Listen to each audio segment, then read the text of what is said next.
Good morning. It's Monday morning, and it's a breezy morning on the bridge this morning. I love it, and want to check in with you to give you a little thought to start your week off with this morning. Yesterday morning in the message talking about giving, I was talking about grace, the grace of God as being the source of our giving. And of course, the grace of God is the source of everything in the Christian's life.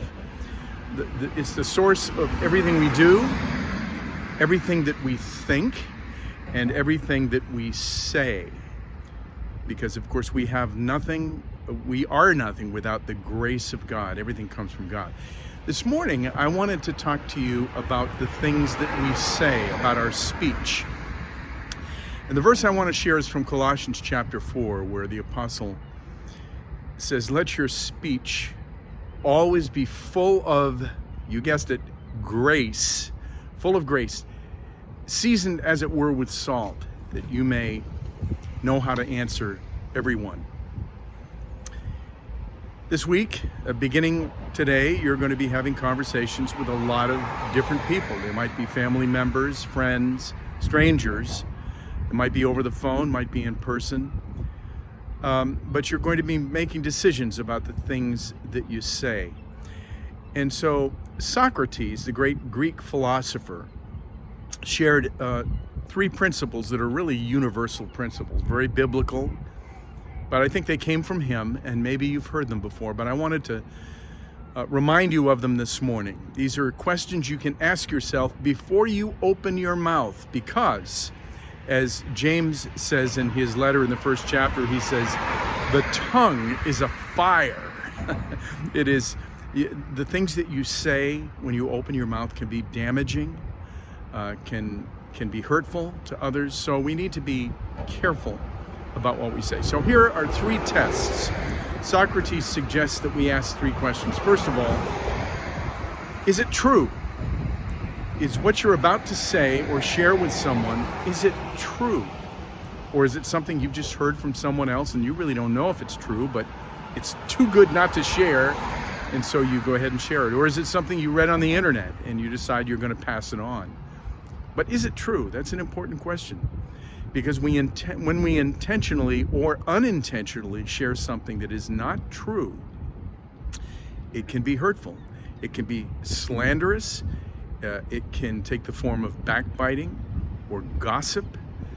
And we certainly don't want to be involved in those things. We don't want to hurt people in that way. And so that's the first question. Is it true? And then Socrates says the second question is it kind? Is it kind? Is what you're going to share or say, is it motivated by kindness? Are you looking to encourage, to lift up, to build up another person? Or in the worst case, is it really something that's designed to tear someone down, to hurt someone? I hope that's never the case with you, but we're human, and it can be coming from that place in our hearts. But Socrates says, ask yourself, is it kind? Is it true? Is it kind? And then finally, the third question, is it necessary?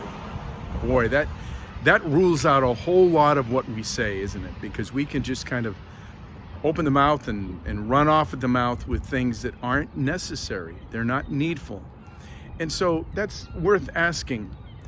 Is it necessary? Is what I'm going to say necessary for someone else, to build them up, to encourage them? Is it necessary? Or is it something I'm saying just kind of out of random thought, with no reason, no need to say it? That would eliminate a lot of the things that we say. Now back to James, who said the tongue is a fire. He says in that same letter, he says that we should be careful, that we should be careful with our words.